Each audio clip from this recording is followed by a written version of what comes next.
Good afternoon, good evening, good morning, whenever you happenstance into this monumental truth bomb riff. I've had a surprise opportunity for this incredible guest that we're going to really endeavor a lot of things that everybody's in search of at the moment. And right in front of you on this screen is none other than Lev Parnas. Now, interestingly enough, Lev should be pretty much a household name, but I suspect that there are millions of people who don't know who Lev Parnas is, which is shocking, all things considered. But as I was just thinking about this right before I hit record, I tried to do a search on just getting some more background because this interview, this opportunity to talk to Lev, was kind of impromptu, and I didn't have a whole lot of time to ramp up. But Lev, I got to just say off the top, man, I literally had to look for some of your information. And that to me is pretty shocking considering the kind of information you have. Have you found that you're a little bit quashed in the system? And if so, is it on your radar or is this news to you? Oh no. First of all, thank you for having me, Patrick. But that was their plan from day one. Part of my arrest, part of what you're seeing play out right now with Todd Blanche, and we'll get into with Ghislaine Maxwell and the whole Epstein, was part of not to uncover the truth, but to shut it down, to squash it, to bury it, so change history. And that's why they arrested me. Bill Barr took me down because he wanted to save Donald Trump. He wanted to make me the scapegoat. He wanted to see what I had. And when he realized that I had, like they said, quoting the Southern District of New York, that I had abundance of evidence of or from text messages, phone calls, emails, videos, you name it. They needed to a way to squash it, bury it, and that's why till this day, the one You of know the why? Do you main know why I'm looking over my shoulder? why. what? What? I'm like, my God, when is the like little laser beam come on the screen? Because that's a pretty incredible introduction, Lev. Yeah, I mean, and you got to understand, the other thing that nobody else realizes that I'm going to tell you right now is, if you take a look at Donald Trump, right? We all know Donald Trump by now. He has no problem suing anybody, right? He sued Rupert Murdoch for $10 billion, Wall Street Journal. He's been He doing it has for decades. he has no problem responding, on either Twitter, X, Truth Social, whatever platform. I mean, he'll respond to a 16-year-old Greta Vance, the girl that, the climate activist. He doesn't care. He'll go after reporters. He'll go after people that, have a certain kind of disabilities. He doesn't care. But if you really take a look, and because I know you do a lot of investigative journalism, Patrick, I'm going to give you an interesting one. I'm the only person that he's never responded to.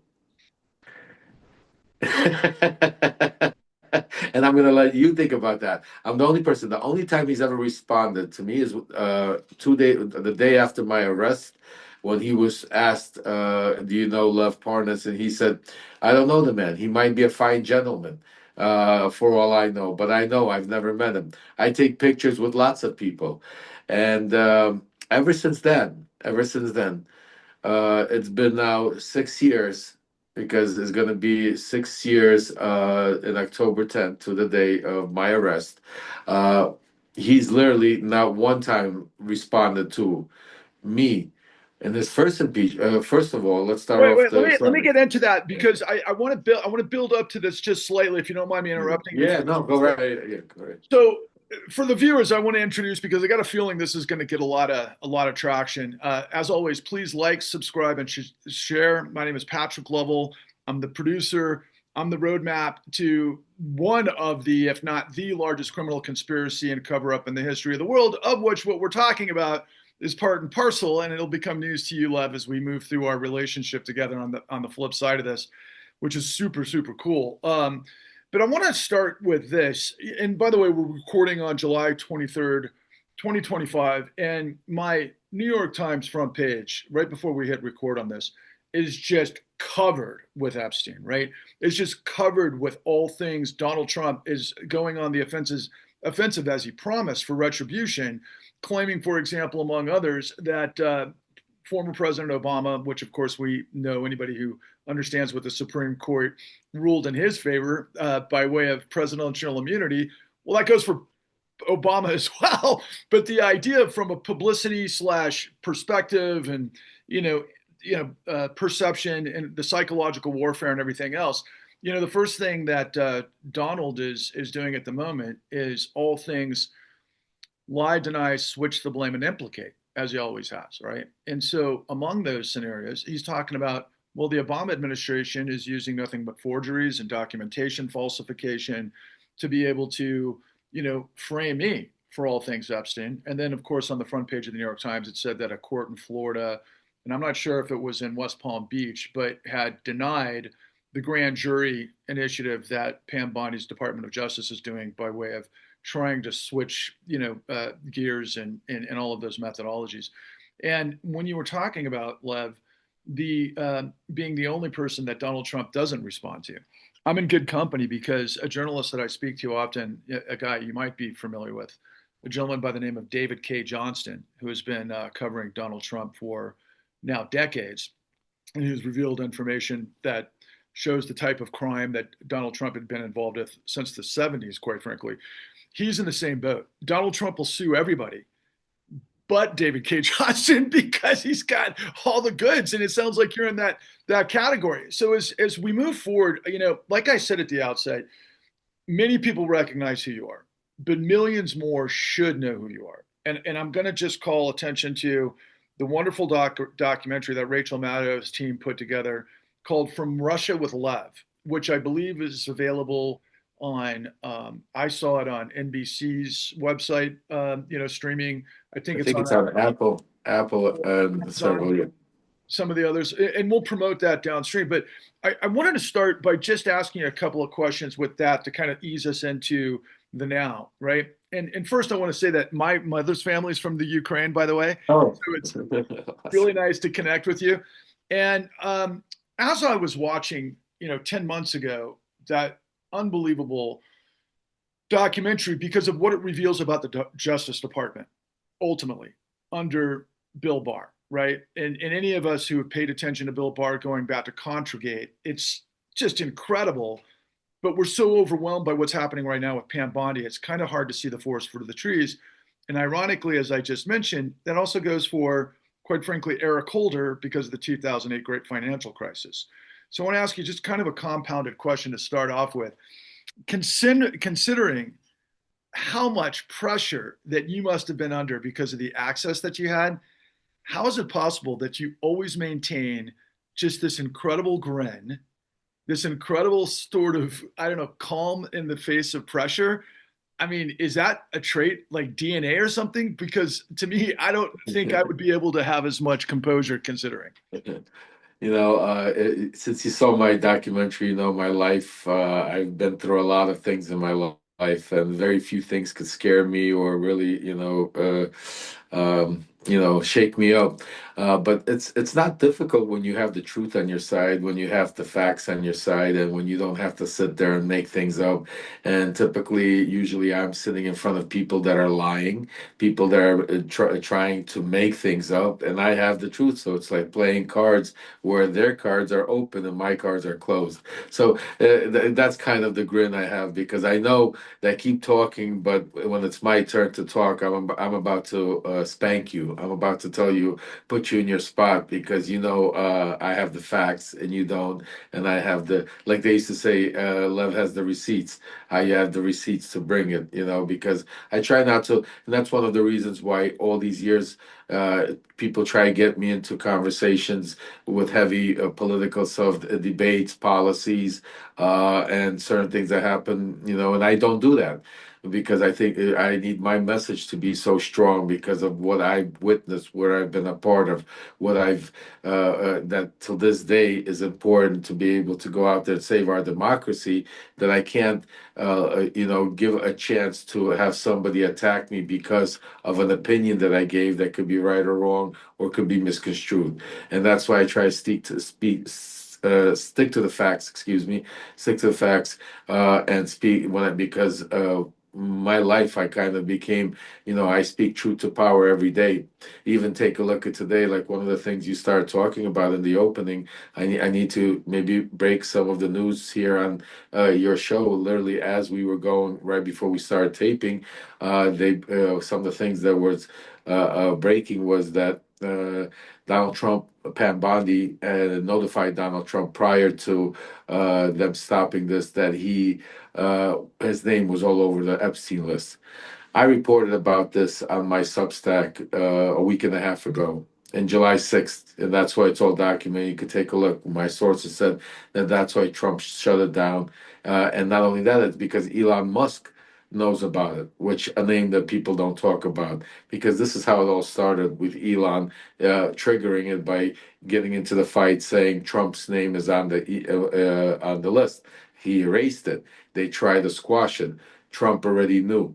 They warned him, and that's why he tried to, on a July 6th, July long weekend, fourth weekend, tried to bury the story and put it out there.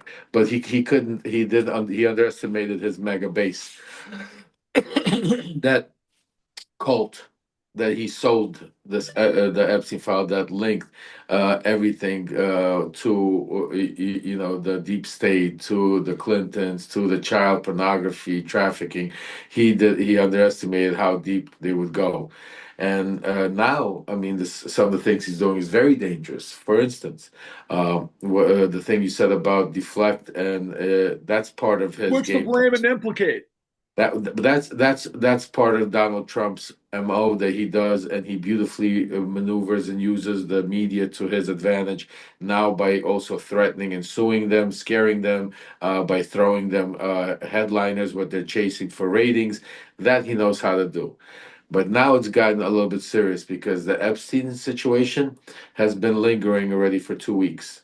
It's not going away because not because of the media, but because his base, the Republicans and MAGA are keeping it alive. They're the ones that want now to have Maxwell come testify in front of Congress and do this stuff. So it's like that Streisand effect that's backfiring. The more he tries to bury it, the more.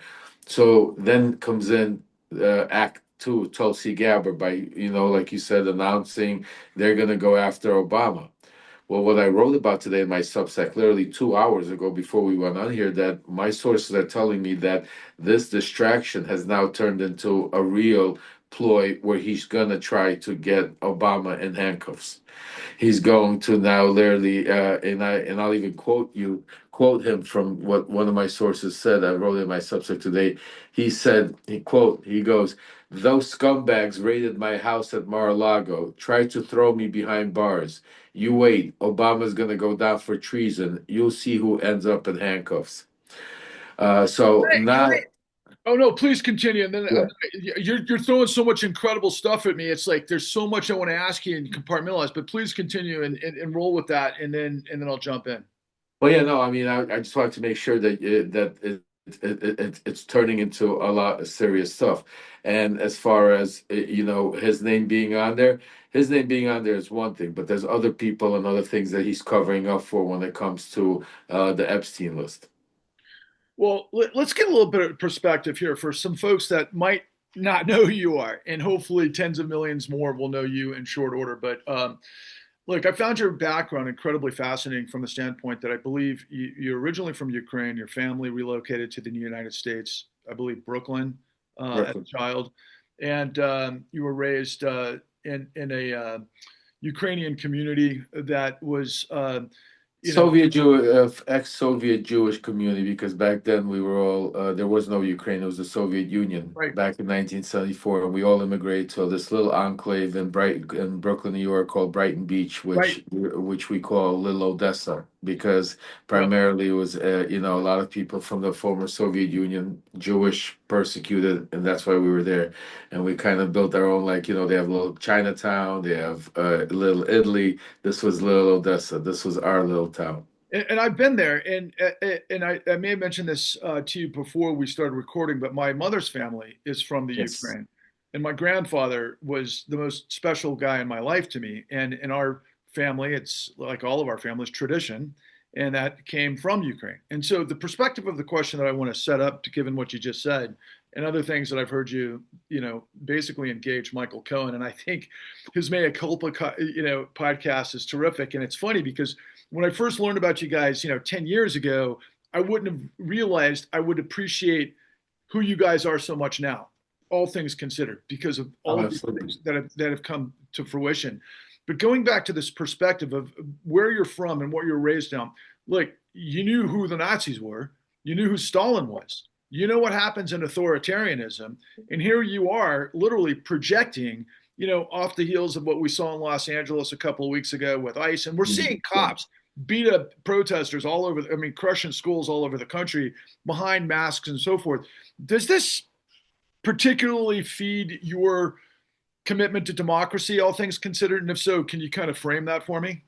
Oh, 100%. I mean, part of why we came to the United States is because we were persecuted through communism, through authoritarianism, dictatorship, and then we came to a land of liberty, a land of free speech, a land of a place where our kids wouldn't be scared to be whatever they want, and that's what it was like for the past 40 years until now. We see Donald Trump, and not only Donald Trump, but it's the people behind him, which is extremely important that you talk about because I write about this in my Substack every single day. Because the one thing nobody's talking about, yes, we're watching how he's using ICE, is his new Gestapo, his FSB, the KGB, basically a group of people, an agency that is now loyal to him, run by Tom Homan.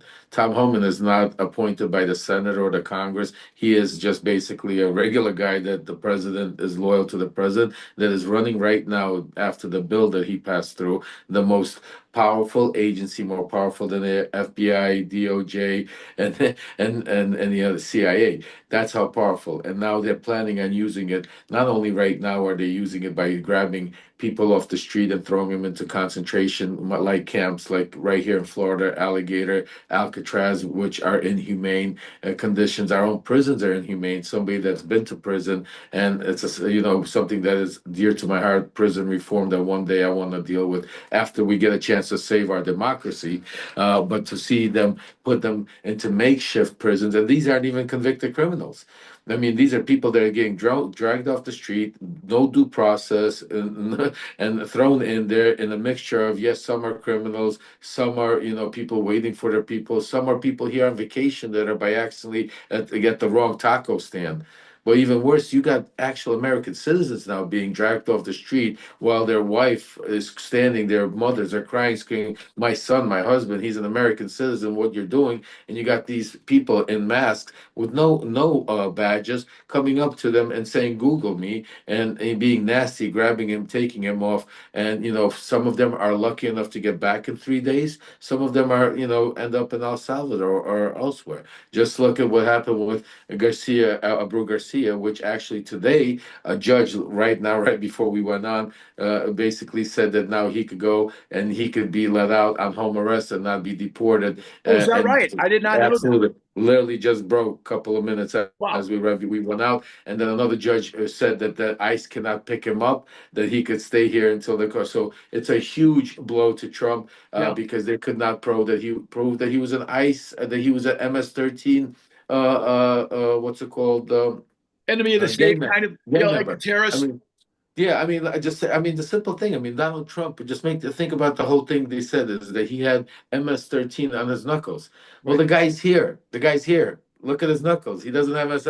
What happened to his knuckles? Well, they erased him on the way there. So the lies, the concept, it's catching up. But what's even more dangerous, which I talk about, and I think it's important for all of your viewers to know, and I say, keep your eye on the ball. In my Substack, it's keep your eye on the ball because lots of moving parts. It's called election reform. What's part of Project 2025. It's what Donald Trump is pushing through, the real brains behind him, like Stephen Miller and Russell Vought. They're putting in through, it's called election reform. They're going to use ICE to go out there like Nazi Gestapos to add, election balloting. So people are scared to come in and ballot. They're going to start, doing away with early voting, mail-in voting. They're trying to reconstruct the actual in the Texas, Florida, and other places to pick up more seats as the way to reconstruct the map, the election map.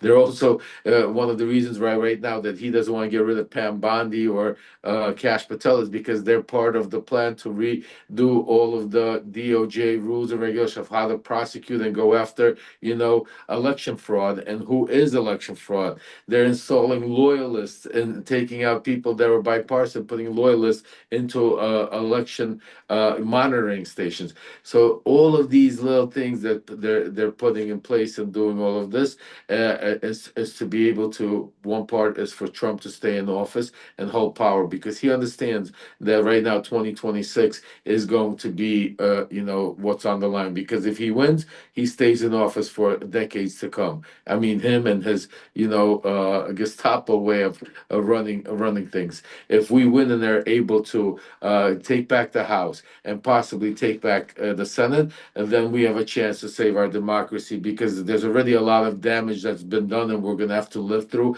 and our kids are going to have to live through. But the quicker we could stop it, the quicker we could get back the reins, the quicker we could start getting back to normalcy. Because I mean, there's not enough time in one show, one podcast for us to discuss or talk about all the craziness that he's doing because we're just touching on little, the most important things when it comes to our constitution here at home. But the things he's doing around the world, the wars, the fake peace deals, the volcanoes that are erupting and burbling all over the place, it's just so scary to think about what the time we live in. Yeah, my lips can't keep up with all the thoughts in my head to react to everything that you just laid out. But I'll start with this, going back to the perspective. We both know what happens in authoritarian regimes, and it's insane. We're about the same age to look at our nation as this is where we are, right? Ironically, Trump, as a distraction, and I haven't even had a chance to go into him, and released the MLK files, which I'd love to know a lot about, but it's certainly not the Epstein files. But before I set that up and we go into that, I want to respond kind of in the context of what I learned from Russia with Lev, and then kind of how it, filters into to now specifically. The shocking scenario that, well, let me put it this way. Some of my favorite media, television, films that have inspired me for my whole life, begin with Scorsese, right? All things Goodfellas and the kind Love of, it. yeah. Love it. And I love The Sopranos, for example. And when I watched you in From Russia with Lev, I mean, you were involved with some tricky business, from a young age, and to the point where you were carrying around a lot of stacks in the back of a car. They got, I think it was a Cadillac that got hit by. Lincoln Tonka. Lincoln Yeah, Tonka. and that really stood out to me how you were able to keep your cool under that, under those. It was like you got your cherry picked. That's what Scorsese would frame it as, right? So you've grown up in this thing. You've got this wonderful sort of sensibility, but you make your way into sort of the annals of power after the 2008 great financial crisis, of which I know a lot about. And I know a lot about the economic meltdown. And you had mentioned that you had yourself had experienced some downturns of that. But all of that considered, you end up getting a pipeline into this sort of conversation at Mar-a-Lago with Trump that leads to everything that would come to be. Can you kind of just set the table in your mind, responding to kind of how I teed that up? I mean, they described you as hustler, right? That was your title. Hustler. And I thought that was, wow, that's pretty interesting. But a guy who could certainly read the room, let's put it that way. Can you kind of carry me through your they call me hustler because there's a part in the movie where he asked me, he's like, "What about you and Donald Trump?" I said, related, and I said, "You know what? We were both New York hustlers, and we could relate." And because he just on different levels, just he might have had a lot more money than me, but the hustle was the same. It's the New York hustle. It's interesting that you brought up some of that. I mean, you probably know a lot of the people, you probably investigated or researched a lot of the people that I knew personally, like Michael Francesi and Murad Balagula and all of these people with the gasoline tax scam and all of this stuff. This is my uncle. Some of these people were literally my family members. Some of them I called them my uncle, like, and and stuff like that, because of that's how you called your Italian uncles back then. And so I lived through that life at an early age. My father passed away when I was 11 years old, so I kind of grew up in that world, and that progressed into me going overseas to the I mean the Soviet Union, and being there during the collapse, being there when Russia, and knowing a lot of these today what you call oligarchs today, of these people that are on Putin's top 10 list. I probably know five of them personally over many years, through my associations. And then yeah, the downfall, 2008, me getting involved in the poker games, and going to California, meeting my wife, getting involved in being producer in movies and stuff like that. I mean, I've done it all. And there was that one, but one thing I was never involved with, that, there was a saying that we would speak about back in the streets in Brooklyn, is that politics was worse than being a mobster. It was the most nastiest. Like, politicians, they had no backbone, they had no loyalty, and it was a game you never got involved with. So it was something I never was involved. I never voted. I never politics was. I stayed away. It was not my. It was a good old boys club that I did not belong in, like my wife told me back then. And then one day, again, it was because I didn't care about politics. I was doing about my hustle. I was involved in this real estate project, and I was approached by this billionaire, Robert Pereira. He was a big GOP donor at the time. He just built his house. It was called La Palace, $165 million mansion on the ocean in Boca Raton. And he wanted to throw a fundraiser for Donald Trump. And it was right a month before the election in 2000, and it was October 2015, right when the tape came out, the Billy Bush tape, the Access Hollywood, about To him grab them saying by that, the you know what exactly, what women's parts. And he was down like 30%. It was a horrible time, and we ended up throwing the party anyway, fundraiser. We raised him a little over $2 million, and there was about 20 people that were at that event, 10 couples, and Trump showed up with Giuliani, Ballard, the whole entourage. And we were warned that it was going to be, he's not in a good mood because of the polls. It's going to be a quick, like, 30, 40 minutes, picture line, the how you doing, and then he's off. He has a rally tomorrow in Doral.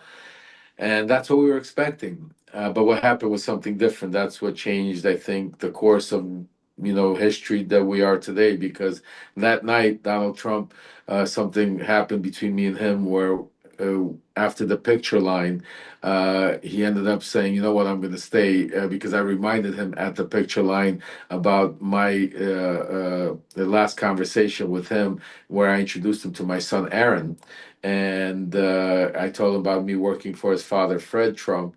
And we got into some kind of nostalgic conversation about New York. And he said to one of his aides, "Let me stay for dinner for like 15 minutes," because he wasn't going to stay for dinner. And then the dinner actually lasted an hour and a half. He stayed, and it was like a small table of 20 people, and the Q&A started. And it was interesting to watch, of all these rich, powerful people that were basically couldn't open their mouth. They were like embarrassed, couldn't talk. They were overwhelmed by Donald Trump, not only because Trump is a powerful, figure to begin with. He was rich. He was Donald Trump. He was very overwhelming. But now he running for the president of the United States. But like I said, we were both hustlers. We could relate, and I just started talking to him, and we spoke for about an hour. While everybody, like, there was nobody else in the room, just going back, talking like two guys on the street of Brooklyn. And like I said in the movie, I was mesmerized, I was Trumpanized, I was Coltonized. And from that day, literally, I was with him every day. From, we went to like rallies, to I flew with him to Vegas when he did the third debate with Clinton, when he followed her on stage. I was with him at the Hilton in New York when he won officially. And it was kind of, from that day on, now I'm here. pretty amazing what you opened up with earlier. That he says what, like, when you got out of prison, I don't know the guy, I never saw him, never did anything. I don't have any idea. I mean, it's like, because when I see that, I'm reminded. I picture him as the Mad Magazine Mad King. You know what I mean? Like some, like, character from The Emperor's New Clothes, and I see that picture in my mind. I mean, just think about what he did. There was times when he would say that he didn't know if Rudy Giuliani was still his lawyer or not. Ambassador Sutherland, they gave him $1 million. I'll never forget. He gave him $1 million the day before. He was on TV talking about how great Sutherland is, the ambassador to the UN, right before the Ukraine scandal, and how he's talking about such a great guy. You know, we have such a great relationship. And then 2 hours later, breaking news. Ambassador Sutherland confirms that Trump had a conversation with Zelensky. Literally 4 hours later, they're asking him, Trump, like, what's your relationship? He goes, who? I don't know the guy. I don't even know where he came, where he came from. He could have been a coffee boy. It's incredible. Well, and I was struck, as the documentary, again, to remind the viewers, From Russia with Lev, which is a Rachel Maddow production, and I encourage everybody to see it who hasn't. It's really incredible because it sets the table what we need to get into by way of what the DOJ can do, has done, and is doing. But I was dumbstruck, and here's a sidebar that I think you'll find fascinating. When I first started my work, I was working with a well-known journalist at the New York Times who writes for the Atlantic and New Yorker and yada yada yada. And he recommends, because I was going down this path of trying to understand RICO and all things racketeering, right? And he's like, look, you might want to give Rudy Giuliani a call. And so I give a call because he's the godfather of RICO when he was at his zenith, as the DA in Manhattan in the 70s, of course, and all things, the five families, right? But, when I called Rudy initially to kind of pick his brain and talk, it was probably about 5 minutes into the conversation, because I had a entree by someone he's known for decades and that sort of thing, and he just says to me, "How much money you got?" That's really. And I always thought I'd love to see that reaction, because I think about that scene in that movie with boy, what is his name, Sacha Baron Cohen, when he got him set up on the couch. That you must have died if you saw that film, and you must, Oh, because I know he's I, like a father figure to you, right? Rudolph. me and Rudy went through a lot. We went, I went from so many mixed emotions because you gotta understand. I grew up in New York, just like what you're investigating. Most of he put a lot of people that I know. He put them in prison. He destroyed a lot of lives and a lot of families. The way I grew up, considered. But at the same time, I grew up with a certain respect for him because he still was the mayor. He still cleaned up the city. 9/11. He was American. So there was these mixed emotions. And here I was now. He was the president's like right hand. He's the president's lawyer, and here I am now in that circle. Not only am I close to the president himself, but when Trump became president, it wasn't like I was hanging out with him every day because now he's president of the United States. So it's like I see him at events, and then at events you see him for 5 minutes. It's not like we had no business going on. It was more of like being one of the inner circle donor, and now I'm also close to Rudy, where Rudy is at the White House every day, and now he's part of the Mueller report, and now I'm part of the Mueller team, getting involved in shit that being a fly on the wall that you can't even imagine. And now I'm being approached by here we are with the invasion of Venezuela. We're going to overthrow Maduro, and I mean all kinds of shit. I'm saying to you. So, but for Rudy himself, it was interesting where I really, it was incredible for me why we became so close is because I grew up, like it or not, I grew up a mobster. I mean, I grew up in that mob mentality. I grew up watching The Godfather. That was like my Bible. I grew up without a father. Some of the people that I looked up to that were like my father figures were some of the most powerful gangsters, mobsters, in the country. And I don't say it because I'm proud of it, but that's just what it was. Right. And it took me time to evolve over time to be able to realize and actually use that to my advantage to be a better person, a better father. Because the good part is I wasn't born.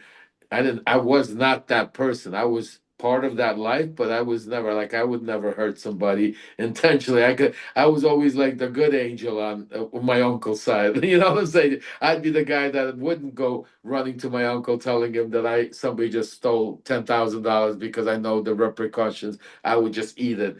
I was the other type where, and that's what I think was my savior and benefit of not going to jail, not being, because I had a lot of power at a very young age, as you could see from just the people that I knew that I could have, been involved with. But I always looked, try. My old dreams were always to do charity work, to help kids out and make a lot of money, and then just retire and do charity and stuff like that.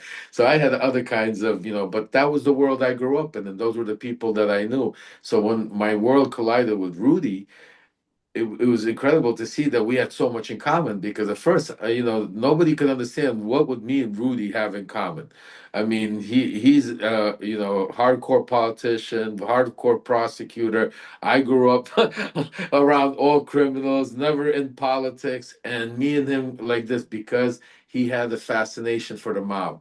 He loved the mob. He admired mobsters. Like, we would sit there and talk about The Godfather. See, I knew The Godfather not only because I loved the movie, and it was part of growing up in my culture, but also when I used to go over. A lot of people don't know this, but when I used to go overseas when I was young, 19, to Russia, to the Soviet Union, and I was the intermediary between the mobsters in Russia and the mobsters here in the United States, and I was the middleman, the translator, the kid that went and gave the messages.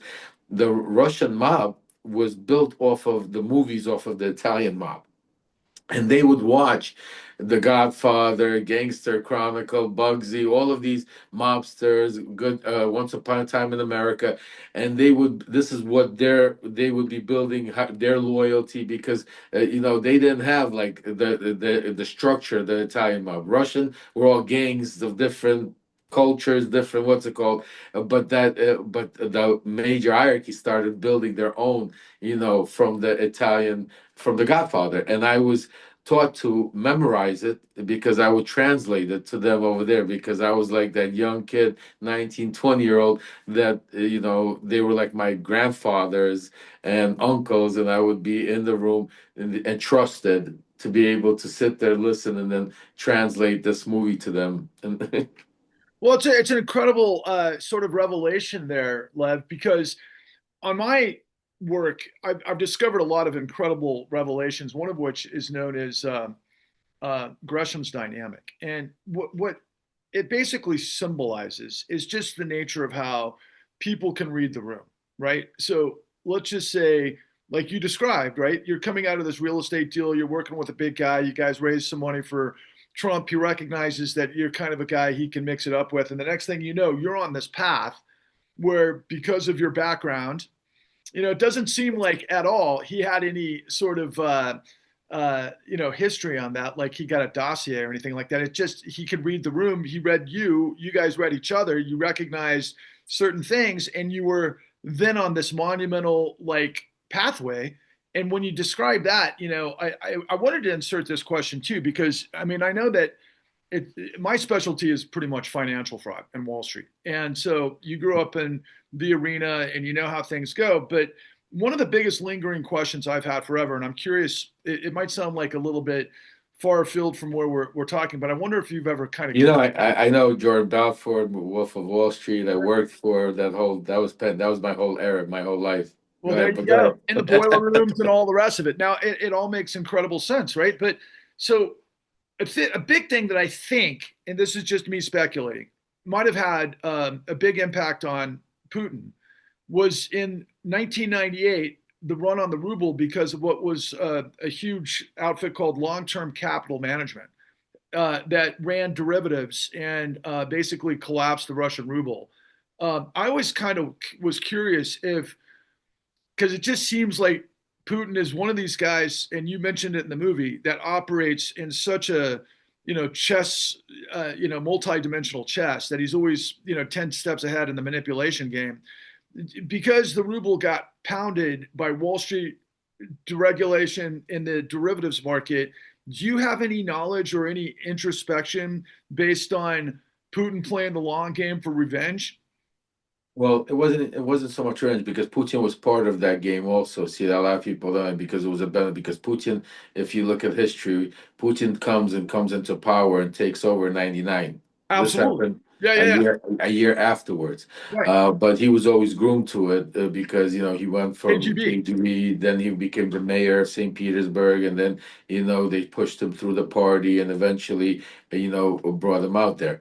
The reason why they also needed the destabilization of the ruble is because a lot of money was buried. You had a lot of money out there, rubles that people would bury and have, and what they needed to clean it up. They needed to take control over and build the oligarchy and the way Putin wanted to, and make sure who had the money. Because what by destabilizing, what did they do? They opened up new currency. Remember, they issued new Yes. currency, and they made it you had to come in and give in your old rubles to exchange it to get the new currency. Well, if you were stealing money your whole life and you had all this, you were living good, you had all of this millions of rubles because of you've been stealing since the communism, which all Russia. Now you were like screwed, because if you came in and with all this money, they'd say, "Where'd you get it?" So the Right.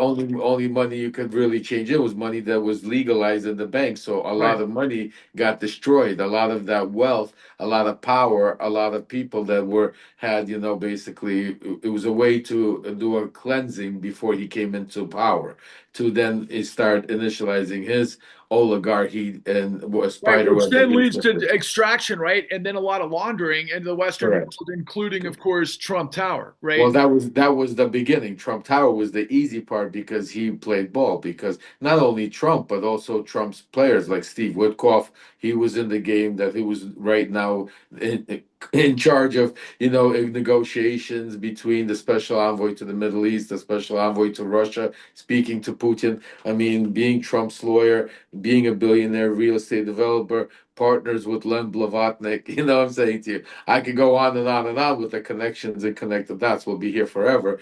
But that was the key. That's what showed Trump the power, because Trump went, see, in the 70s and 80s, because of his relationship to Roy Cohen Yeah, and the mob, and the way he had to deal with the mob to be able to do his casinos, buildings, everything was connected. concrete in Uh, Manhattan. Everything, windows, concrete, everything was unions. He had to deal with the guys, Sammy the Bull Gravano, and so on. Fat Tony Salerno, which was, I used to date his illegitimate daughter. We have a lot of good, yeah. So he Trump graduated in the '90s to wanting. This is where his transition, and I write about it in my Substack, is where his transition to become from a mob boss and a godfather to wanting to be a dictator, to wanting to be, watching that power and real money. Because before he saw the power of the mob, it was isolated towards really New York and New Jersey. Because Trump, nobody really knew who Trump was until The Apprentice, who Trump was in California. I mean, besides New York, New Jersey, nobody knew who Trump was. Then The Apprentice came about. He became an American, more what's it called. But even in Europe, Trump was never considered a money guy. Nobody really knew. He was always pissed off at the Europe because of Davos, because he would never get invited there because he never really had the money. He would be one of those guys that, if he had $1 million, he'd pretend he had $1 billion. You know what I'm saying to you? So yes, he was wealthy. He had a wealthy life, but he was never wealthy enough to be in the crowd that he wanted to be considered wealthy. He always chased it until now, until he became the president now. Because now The through back his door. now through cryptocurrency, through the, I mean, he's made more. They've made more money in the past 6 months. The past 6 months, they've made more money through cryptocurrency, real estate deals, getting presents. I mean, in the open. I mean, in the open, not even hiding it, what's it called, than they've ever made. So now, yes, now he is officially worth billions and billions of dollars. But prior to that, it was all paper.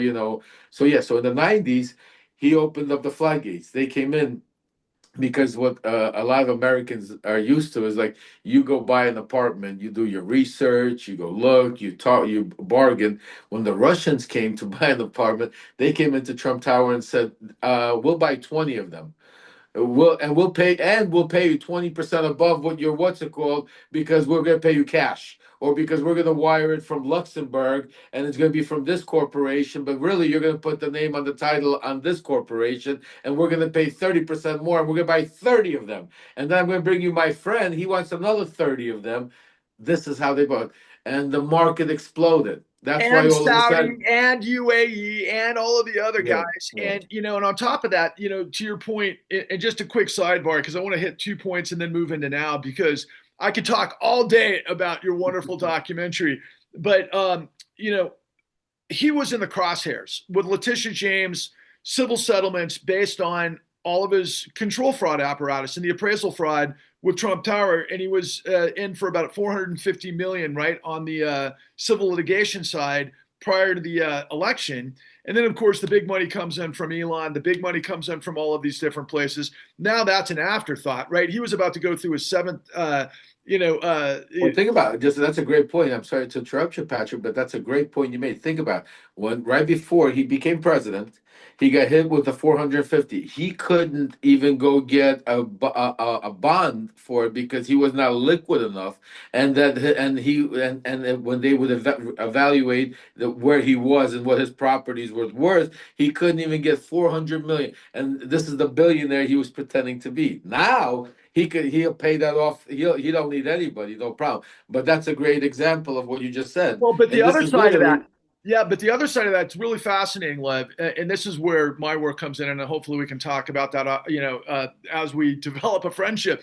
But Letitia James said the buck stopped at him defrauding Deutsche Bank.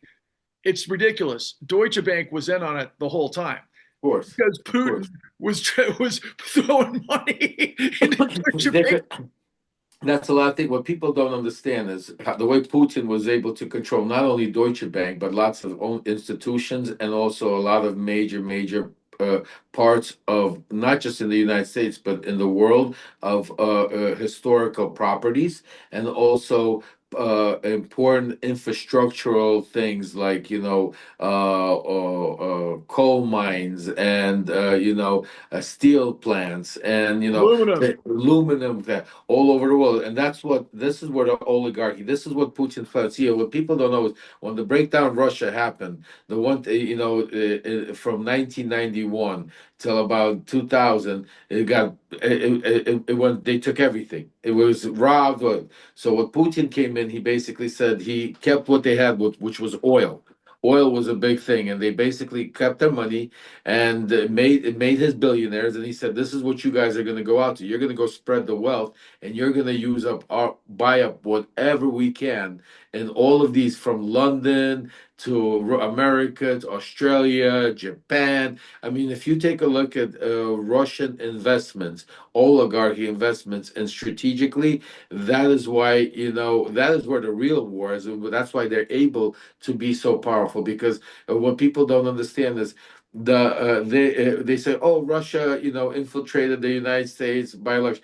They have no clue how Russia is infiltrated the United States. Forget about Trump and that we have guys sitting in the White House that are actually vetting people for jobs that are Russian assets that literally work for Russia that are what we're not even going to talk about that. But the way our system is set up through the super PACs and the way because of Russians are so creative with the way they launder and through third world countries, eventually by the time the money gets here, it's so clean because you have lawyers, you have politicians, ex-politicians, lobbyists that are willing to look the other way, help you structure it That's and right. teach you how to structure it properly Yep. so that when you need something done and when you need Congresswoman Marjorie Taylor Greene or somebody to go out there and start spewing that Russian propaganda, what do? You start donating to her campaign. That's right. And then you send somebody in and sit down and have lunch with her and say, you know what, here's a check for $250,000. But you know what? We really disagree with what these dirty Democrats are doing about this.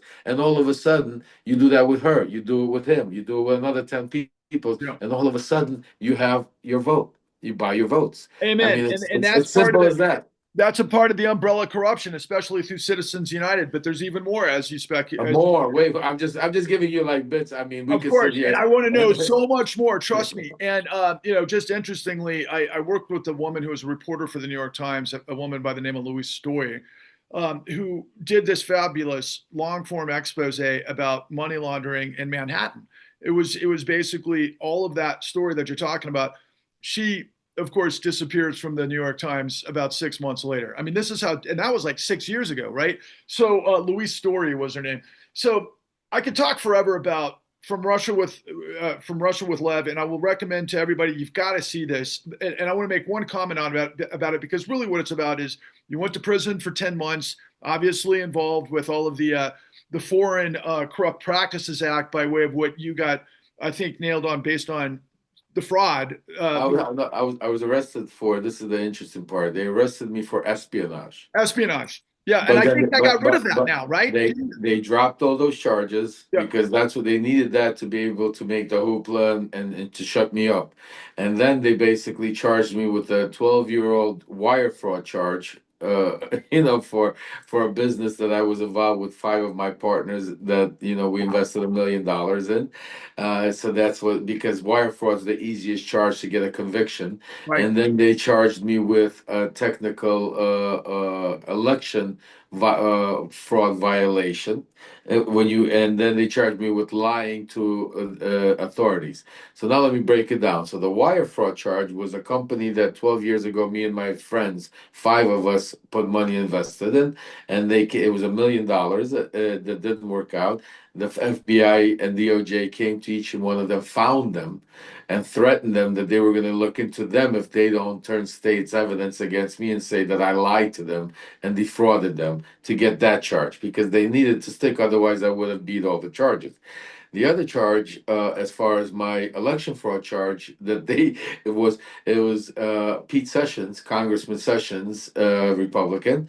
I never donated in my life. I listened to what they would tell me, their people, how to donate, and they told us we could donate $2,500 a piece maximum. So I donated on my credit card $2,500. My partner Igor did $2,500 on his credit card. Well, what we didn't know, and we didn't understand that that's breaking the rule, was that both of the cards were under our corporate. We had a corporate account. So basically, we broke the law because it was we didn't pay back the company when we got arrested. Because I didn't even know that, that it was time that the 2,500. And lying was because when they asked us if we did that, obviously I didn't know that I did that, and I said no, I did not we did not give more than we were supposed to, and that was a lie. So these are the type of things that I ended up getting convicted on, and the beauty of the judge wanted to, and I mean they wanted to put me away for 20 years for this. I went to trial. And even after the jury found me guilty, because of the way the Southern District of New York has a 96% conviction rate, the judge, thank God, because that was saw through the nonsense, and that's why he sentenced me only to 20 months and not 12 or 14 years that they wanted to give me, and I ended up serving 4 months in Otisville and another 10 months on house arrest and what's it called? But yeah. Well, that's interesting. It was Otisville. I didn't realize that, because that's where Michael Cohen was as well, right? Yeah, yeah. No, I know Michael going back 30 years. I know Gotcha. Michael before Trump. I know Michael, you guys for Michael's I know more about Michael than Michael's uncle, Maury Levine, used to own the El Carib. The El Carib, which is I don't, you know what the El Carib, it was the catering hall for all five families, Murat Balagula's original office. So Maury Levine was like an uncle to me, and he was Michael's real uncle. So we have a lot of intertwine. Plus, me and Michael ran in the same circles. He was a little older than me, ran the same circle. But then Michael went to, he was a lawyer. I was, and he went to a different, I was not a lawyer. I was a street kid, and Right. that's where we separated. But then when Trump ran for office, we reunited actually in Washington D.C. We start our paths crossed, and then obviously now we are on the same team to talk about speaking truth to power, as he talks about his interactions and I talk about mine. I love watching you guys together. It's amazing. Just two final thoughts on your documentary, and then I want to turn it, even though we're running out of time. And if we go a little over, we can cut whenever you decide to. But I do want to bring it full circle, because there's so much impactful stuff. And we could definitely do a part two, come back, because I not so if you don't want to rush, because I only have like about 9 minutes left. So Okay, just so to let's give do you a 9 minutes and we'll call it good on that. And then we'll tee up and tease. And thank you for that opportunity. But just two comments on the doc. One, I found your wife so incredibly animated, Thank you. and Thank she's you. so fun to watch. And you know, and I hope I just there was a levity about her response to watching this stuff from the sidelines that I thought was quite amazing. And then the other part of it was your well, maybe I call it a mea culpa, but with Hunter Biden was so incredibly touching. Can you tell me, you know, maybe those two facets of that film and what they mean to you? Well, first of all, my wife is my everything. If, you know, if it wasn't for her and her support and my kids' support and my sister's support, my family was what got me out of the cult and stood besides me because, you know, I didn't even realize what I was putting them through and to stand by my side, stand through me, you know, the arrest, wait, you know, and then, you know, till now going through all of it. I mean, not much I could say except for she's my everything. And you saw in the movie, you saw how she saw it playing out because it was interesting because I didn't know what she was saying when they were filming her. I wasn't there. I had no idea.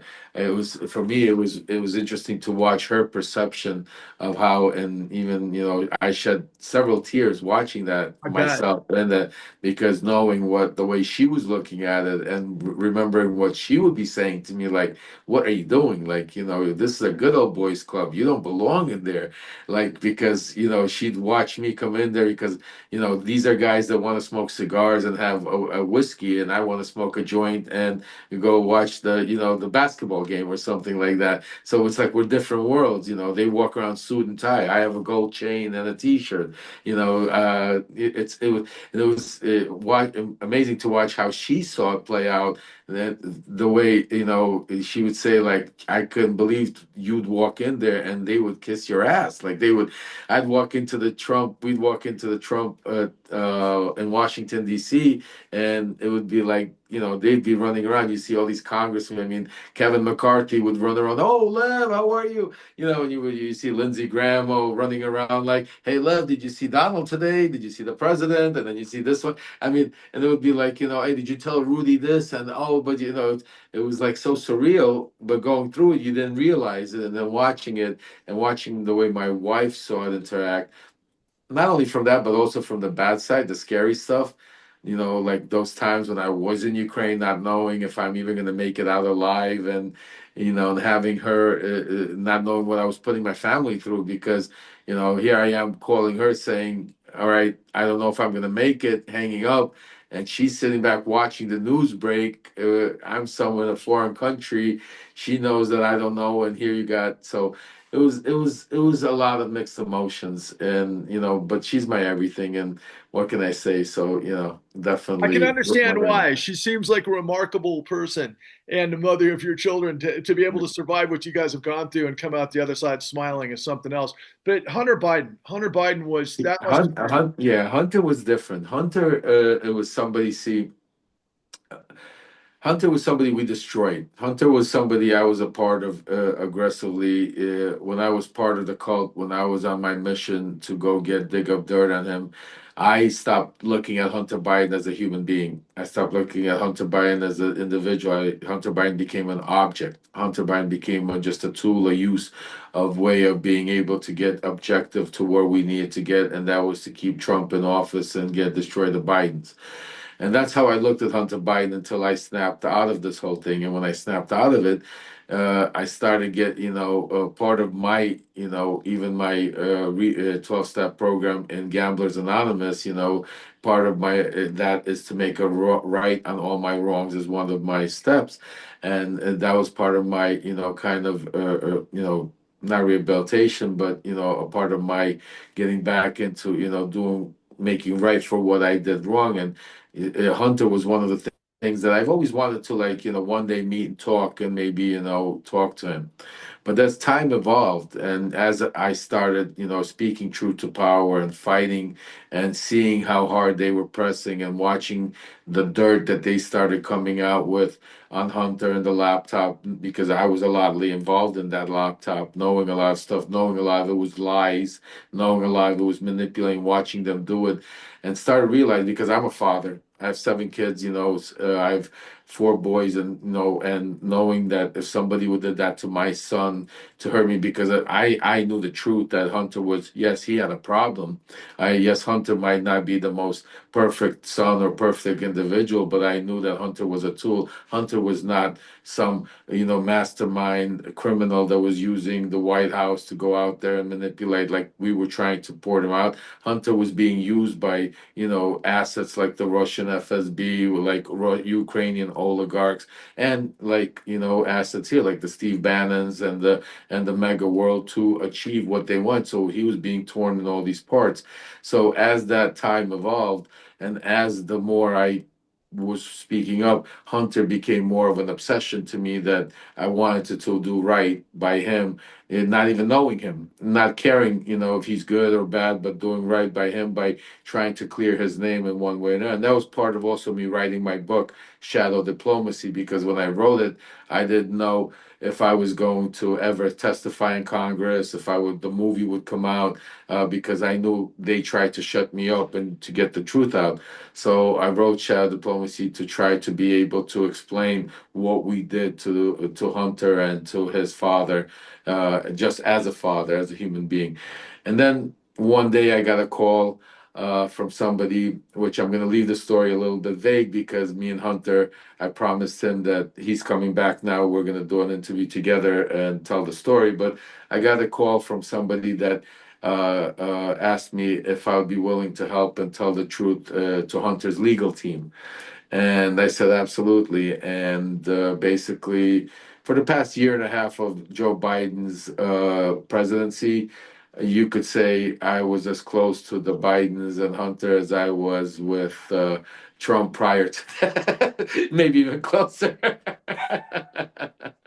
Well, there is so much more to discuss, and I will take you up on, let's say, episode 2 of this. But just to tease it, I mean, look, there's Epstein. There's the stuff coming down the pike right now with the lie, deny, switch the blame, and implicate as it relates to all things RussiaGate, right? And we're going to see that. Yes. And I got questions. I don't know if you have answers about Matt Taibbi, by the way, and then more. Obviously, you're a Rosetta Stone, a vault of incredible information. I'm so pleased to discuss this with you and to make your acquaintance. I look forward to getting to know you more. And to everybody else, please check out our work at thecon.tv, of course, thenewuntouchables.com, as well as thecleannewdeal.org. And I'll shoot you a text, Lev. And Absolutely, Patrick. Absolutely. I appreciate you having me on. Lots to talk about. Send me and let's talk, because I think there's a lot of information that my goal in life is to get this information out and make sure to be able to get our democracy back. And so we, because we are in some dark times, but we do have hope. like you said at the beginning, you have so much confidence, and you can wear that smile because you have the truth. I like to say, when you have the truth, you're bulletproof. So, my friend, I look forward to talking to you in the future. All the best to you and your family. And until Thank you, next brother. time, all the best. Take care. Thank you. Take care, brother.